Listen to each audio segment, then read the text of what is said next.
Hello students, very good morning to everyone. तो हमने last class में देखा था कि प्रैक्टिकल ट्रांसफार्मर एट लोड की जब हम लोड कनेक्ट कर देते हैं तो कैसे एक हमारा एक्स्ट्रा कंपोनेंट ऑफ करंट आता है प्राइमरी से, जो कि क्या करता है सेकेंडरी करंट को सेटिस्फाई करता है, उसको न्यूट्रलाइज करता है ताकि जो हमारा मेन फ्लक्स है वो क्या रहे, कांस्टेंट रहे। क्योंकि ट्रांसफार्मर एक कांस्टेंट फ्लक्स डिवाइस है, तो जो हमारा मेन फ्लक्स है वो क्या होना चाहिए, कांस्टेंट रहना चाहिए। इसलिए जो सेकेंडरी फ्लक्स है, जो मेन फ्लक्स का अपोज कर रहा था, जो उसको क्या कर रहा था, रिड्यूस कर रहा था, ये क्या करेगा, उसको कंपनसेट कर देगा और जो मेन फ्लक्स है वो हमारा क्या रहेगा, कांस्टेंट रहेगा। तो हमने देखा था कि एक हमारा करंट आ रहा था जो कि क्या था, I1 डैश, जो कि क्या था I2 के बराबर था। हम फेजर डायग्राम में ये देख चुके थे, तो हमने इतना डिस्कस कर लिया था। अब आज हम देखने वाले हैं कि हमने जब आइडियल ट्रांसफार्मर था तो हमने क्या मान के चला था। अभी तो हमने बात की थी कि जो हमारा कोर है वो आइडियल है, तो परमेबिलिटी इनफाइनाइट और हमारा रिलक्टेंस जीरो। तो हमने देख लिया कि कोर अब आइडियल नहीं है। ऐसे जो हमारी बाइंडिंग्स है वो अब हमारी क्या है, आइडियल नहीं है। अगर बाइंडिंग आइडियल नहीं है तो उसमें क्या होगा, कुछ ना कुछ रेजिस्टेंस होगा। तो हम देखते हैं कि हम जब रेजिस्टेंस इंक्लूड करते हैं तो किस तरीके से हमारा इफेक्ट पड़ता है, कैसे हमारा फेजर डायग्राम बनेगा। ओके, तो ये हमारा ट्रांसफार्मर है। बाइंडिंग में जो रेजिस्टेंस होता है वो क्या होता है, अंदर होता है। बाइंडिंग तो अंदर होती है ना ट्रांसफार्मर के, तो बाइंडिंग में ही क्या होता है, रेजिस्टेंस होता है। कोई भी बाइंडिंग होती है उसमें रेजिस्टेंस होता है। ऐसा नहीं होता कि रेजिस्टेंस जीरो। आइडियली कोई चीज पॉसिबल नहीं है, मैं आपको कई बार बोल चुकी हूँ। ओके, तो जो बाइंडिंग है वो हमारी अंदर होती है, बट हम उसको ड्रॉ कर लेते हैं बाहर ताकि हम उसमें केवीएल अप्लाई कर सके और जो हमारा वोल्टेज है उसकी पोलैरिटी फाइंड कर सके। तो हम कैसे बना लेते हैं इसमें दिखाने के लिए। सपोज ये हमारा क्या है, R1 है, ये बाइंडिंग का रेजिस्टेंस है और यहाँ पे हमने ये इस तरीके से ड्रॉ किया है। ओके, ऐसे ही हम यहाँ पे सेकेंडरी में ये क्या हो जाएगा हमारा, सपोज R2 है, ये R2 है, ये R1 है। यहाँ से करंट जा रहा है हमारा I1, ये करंट क्या है, I2 है। यहाँ पे लोड कनेक्ट कर दिया है इसलिए सेकेंडरी वाइंडिंग हो जाएगी हमारी, और ये कौन सी वाइंडिंग हो जाएगी, प्राइमरी वाइंडिंग। ये क्या है हमारा कोर है। ओके, यहाँ पे ये क्या है, प्लस माइनस V1 और यहाँ पे जो आउटपुट वोल्टेज बनेगा ये V2।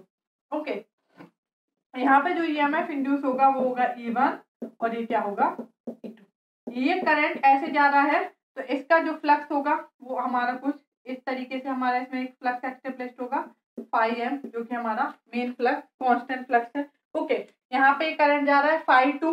ओके, ये ऐसा जा रहा है तो इसके कारण एक फ्लक्स होगा जो ऐसा होगा। ठीक है, अगर ये φp के कारण है, ये φp है और ये हमारा φs है, तो एक और कंपोनेंट आएगा जो कि इसको क्या करेगा, न्यूट्रलाइज कर देगा। तो यहाँ से जो I1 आएगा वो किस किस का सम होगा, I0 प्लस I1, इन दोनों का क्या होगा, सम होगा, फेजर सम होता है। तो अब हमने देखा कि यहाँ पे एक R1 आ गया है। तो अगर आप यहाँ पे सपोज यहाँ पे एक रेजिस्टेंस लगा के यहाँ पे EMF निकालिए, वोल्टेज निकालिए, तो वो हमारा वोल्टेज कैसा आएगा, अगर ये फ्लक्स ऐसा जा रहा है तो यहाँ का जो इंड्यूस्ड फ्लक्स होगा वो क्या होगा, इंड्यूस्ड फ्लक्स जो होगा वो हमारा ऐसे होगा, क्योंकि लेंस लो क्या बोलता है कि अपोज करना है, तो मेन फ्लक्स अगर ऐसा है तो इंड्यूस्ड फ्लक्स ऐसा होगा। तो अगर ये ऐसा होगा तो ये कैसे बनेगा, ये ऐसे जा रहा होगा ना, जब फ्लक्स ऐसा है तो करंट ऐसे जा रहा होगा, ये ऐसे, मतलब यहाँ प्लस होगा यहाँ माइनस होगा, तो ये प्लस माइनस है, ये भी प्लस माइनस है, मतलब जो गिवन पोलैरिटी है वो प्लस माइनस है और जो ड्राइव्ड है वो भी क्या है, प्लस माइनस है, दोनों सेम है। तो यहाँ पे E इक्वल टू क्या होगा, n d∅dt। हमने आपको बताया था कि इक्वल टू n d∅dt कब लिखते हैं और माइनस n d∅dt कब लिखते हैं। इक्वल टू n d∅dt कब लिखते हैं, जब हमें कनेक्शन गिवन हो और drive polarity and given polarity are same, then we write equal to n d∅dt। And when we connection given है एंड ड्राइव पोलैरिटी और गिवन पोलैरिटी अपोजिट है तो equal to minus n d∅dt लिखते हैं। और किस केस में लिखते हैं, जब हमें कनेक्शन गिवन ही नहीं है तो हम क्या लिखते हैं, equal to minus n d∅dt। Okay, तो यहाँ पे क्या है हमारा, इक्वल टू n d∅dt। अब अगर हम यहाँ से इक्वेशंस लिखते हैं, ठीक है, बट हम जब भी फेजर बनाते हैं हमें एक चीज याद रखना है कि जब भी हम फेजर ड्रॉ करते हैं तो हम क्या मान के चलते हैं, for all phasor draw be suppose, हम मान के चलते हैं कि जो E है वो क्या है, लैग करता है, EMF लैग 5/90 डिग्री। इस केस में क्या है, ईएमएफ लीड कर रहा है बाय 90 डिग्री से, ठीक है। बट हम जब भी फेजर बनाते हैं तो आपको ईएमएफ लैग मान के चलना है 90 डिग्री से। ओके, हमने अभी तक फेजर बनाया, हमने आपको हमेशा दिखाया कि फाई ये है तो ई क्या आएगा, इससे 90 डिग्री लैग करेगा। तो अगर हम यहां से ईएमएफ इक्वेशन लिखते हैं, सपोज ये क्या है, प्लस माइनस, इसको हम इक्विवेलेंट सर्किट के फॉर्म में बना देते हैं। ये R1 हो गया हमारा, ओके, यहाँ ये R2 आ जाएगा,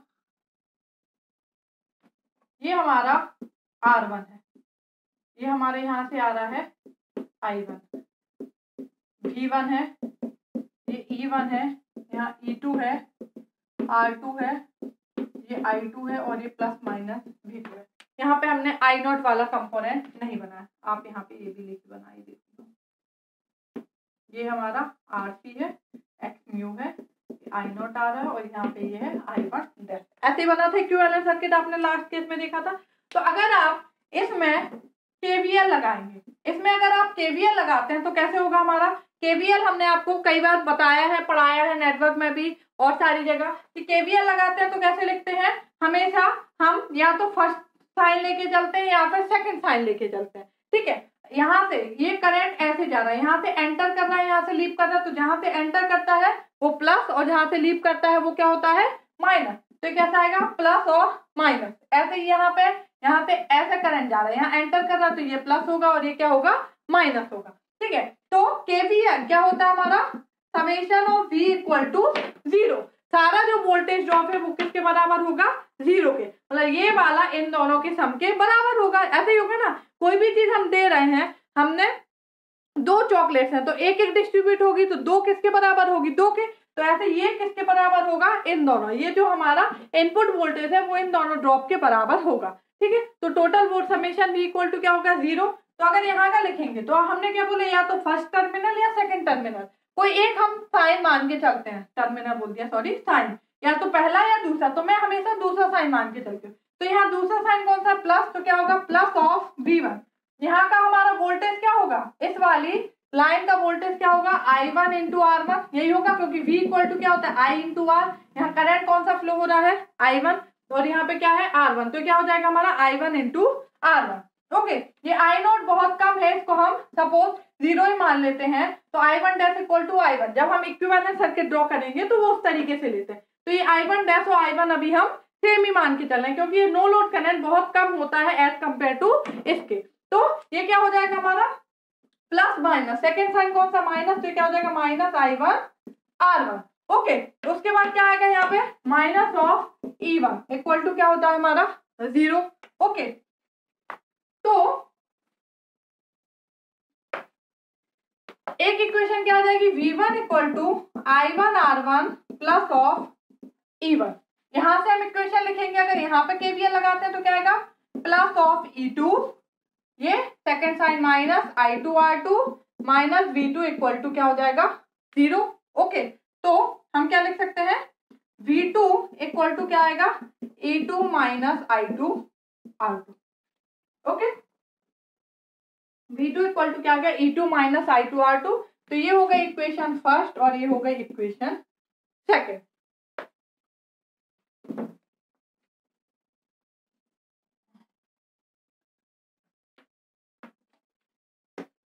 V1 इक्वल टू क्या है, E1 plus I1 R1। Okay, हमने क्या बोला है कि E जो हमें लेके चलना है वो क्या लेके चलना है, ऑलवेज लैग कर रहा है, लैग करेगा तो लैग जो लगेगा minus N D five by D T. Okay, यहाँ पे ये प्लस है तो अगर हमें E equal to minus N D five by D T यहाँ पे रखेंगे और यहाँ प्लस, तो यहाँ पे हमें क्या लिखना पड़ेगा, minus of E1 plus I1 R1। होगा कि नहीं, हमें E1 की जगह अगर माइनस रखेंगे, minus N D five by D T, तो ये सेम आएगा कि नहीं आएगा हमारा, इसी तरीके से आएगा क्योंकि यहाँ पे E1 क्या है हमारा, N D five by D T. बस अगर हम लैग मान के चल रहे हैं, एक्चुअली में तो हमारा E equal to N D five by D T है ना, क्योंकि उनकी पोलरिटी सेम आ रही है, तो एक्चुअली में तो इसके कारण ये इक्वेशन बनी है। बट हमें लैग लेके चलना है, तो हम यहाँ पे आगे माइनस साइन लगा देंगे, तो दोनों चीजें क्या हो गई हैं, सेम हो गई। ये इक्वेशन इसी से आई है, बट फेजर ड्रॉ करने के लिए हम लैग मान के चलते हैं, इसलिए हम यहाँ पे आगे क्या लगा देते हैं, माइनस ऑफ E1। तो अब हमारी एक्चुअली जब हम फेजर ड्रॉ करना है तो हमारी इक्वेशन क्या हो जाएगी, V1 equal to minus of E1 plus I1 R1। एक ये इक्वेशन हो जाएगी। दूसरी इक्वेशन क्या होगी, V2 equal to E2 minus I2 R2। Okay, ये हो गया जब हमने रेजिस्टेंस ऐड कर दिया। क्या किया हमने, रेजिस्टेंस ऐड कर दिया है, तो हमारा किस तरीके से फेजर बनेगा वो हम देखते हैं। आपने रेजिस्टेंस ऐड कर दिया, अभी तक आपने जितना पहले सीखा है उसको हम ड्रॉ कर लेते हैं। सबसे पहले क्या आता है, फ्लक्स, क्योंकि फ्लक्स हमारा क्या है, कांस्टेंट है, इसको हम रेफरेंस मान के चलते हैं। फ्लक्स के फेस में क्या आता है, I mu, magnetising component of current, क्योंकि I mu is responsible for phi M. उसके बाद क्या आ जाएगा, आई डब्ल्यू, ये वर्किंग कंपोनेंट।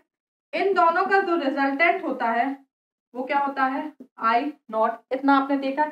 उसके बाद हमने क्या बोला, ई लैग करता है, ये सपोज E1 है और ये E2 है। EMF लैग 5/90 डिग्री, तो ये हो गया E2 greater than E1, that's why N2 greater than N1 होगा, तो E2 ग्रेटर देन E1 होगा। ये कौन सा ट्रांसफॉर्मर होगा, स्टेप अप ट्रांसफॉर्मर। ओके, इतना तो आपको पहले से ही पता है। E2 के जस्ट अपोजिट क्या हो जाएगा हमारा, माइनस ऑफ E1। ओके, अब हमने क्या बोला, लैगिंग लोड मान के चलना है। सपोज कौन सा लोड है, लैगिंग लोड है। लैगिंग लोड है तो फाई क्या होगा, इससे 90 डिग्री हमारा लैग करेगा, तो I2 जो है वो हमारा लैग कर रहा होगा फाई 2 से। ठीक है, ये हमारा कुछ एंगल लैग कर रहा होगा, 90 डिग्री नहीं, कुछ एंगल हमारा क्या है, लैग कर रहा होगा। ये हमारा लैगिंग लोड है, तो ये हमारा लैग कर रहा है। अब V2 इक्वल टू क्या होता है, E2 माइनस I2 R2। तो E2 तो ये है हमारा, ठीक है, I2 R2 जो हमारा रेजिस्टेंस है, I2 R2 जो ड्रॉप है, ठीक है, जो हमारा V और I जो है, ये क्या होता है हमारा, सेम फेस में होता है। ठीक है, सेम फेस में होता है इन रेजिस्टिव लोड। अगर हमारा लोड कौन सा है, रेजिस्टिव है, तो V और I क्या होता है, सेम फेस में होता है। तो I जिस फेस में है उसी फेस में क्या होगा, V भी होगा हमारा। ठीक है, मतलब ये वाला जो ड्रॉप है वो भी हमारे क्या होगा, उसी के फेस में होगा। V और I सेम फेस में होते हैं, तो IR जो ये हमारा है, ये क्या है हमारा, I इंटू R V होता है। तो ये जो वोल्टेज ड्रॉप है ये क्या होगा, I के फेस में होगा हमारा। तो अगर अपन I2 R2 की बात करें तो वो इसी के फेस में होना चाहिए हमारा I2। ये I2 है, तो I2 R2 कैसा होना चाहिए, ऐसा I2 R2 होना चाहिए कि नहीं। यहाँ पे हमें क्या चाहिए, माइनस ऑफ I2 R2। तो I2 R2 ऐसा है, तो इसका अपोजिट कैसा होगा, ये होगा हमारा माइनस ऑफ I2 R2। ठीक है, माइनस हम लिखेंगे नहीं, E2 माइनस I2 R2, तो ये रिजल्टेंट क्या हो जाएगा हमारा V2। ओके, ये हो गया हमारा E2, ये हो गया minus I2 R2 V2। Equation से हम बना रहे हैं ना, ये E2 ऑलरेडी था, I2 R2 इस फेस में होगा तो माइनस I2 R2, इसके अपोजिट होगा, तो E2 minus I2 R2 equal to क्या होगा, V2। ये वाली इक्वेशन हो गई। अब इसको देखते हैं, V1 इक्वल टू क्या होगा, माइनस E1, तो E1 का जस्ट अपोजिट माइनस E1 हमने बना लिया, प्लस I1 R1। अब I1 जो है वो किस किस का सम है, I0 का और I1 डैश का, लास्ट क्लास में देख चुके हैं। I0 पता है, I1 डैश क्या होगा, I2 का जस्ट अपोजिट क्या होगा, I1 डैश, तो इसका जस्ट अपोजिट हम बना लेते हैं I1 डैश। इन दोनों का जो रिजल्टेंट होगा फेजर सम वो क्या होगा, I1, ये हो गया I1।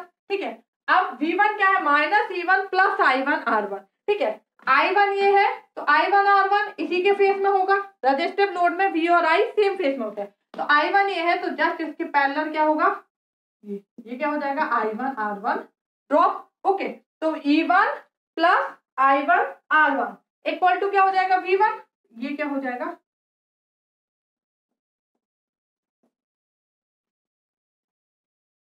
ये हो जाएगा V1, E1 plus I minus E1 plus I1 R1 equal to V1।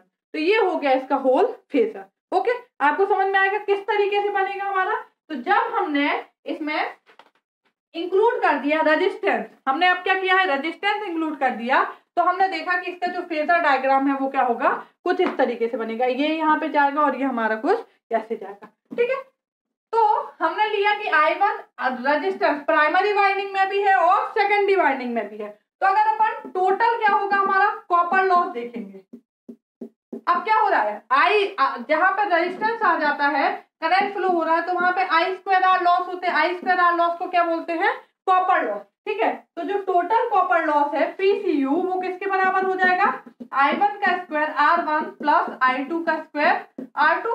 जो R1 रेजिस्टेंस है उसमें I1 करंट फ्लो हो रहा है तो उसके कारण, और R2 जो रेजिस्टेंस है सेकेंडरी वाइंडिंग का उसमें I2 करंट फ्लो हो रहा है उसके कारण। तो I2 का स्क्वायर R2, I1 का स्क्वायर इंटू R1।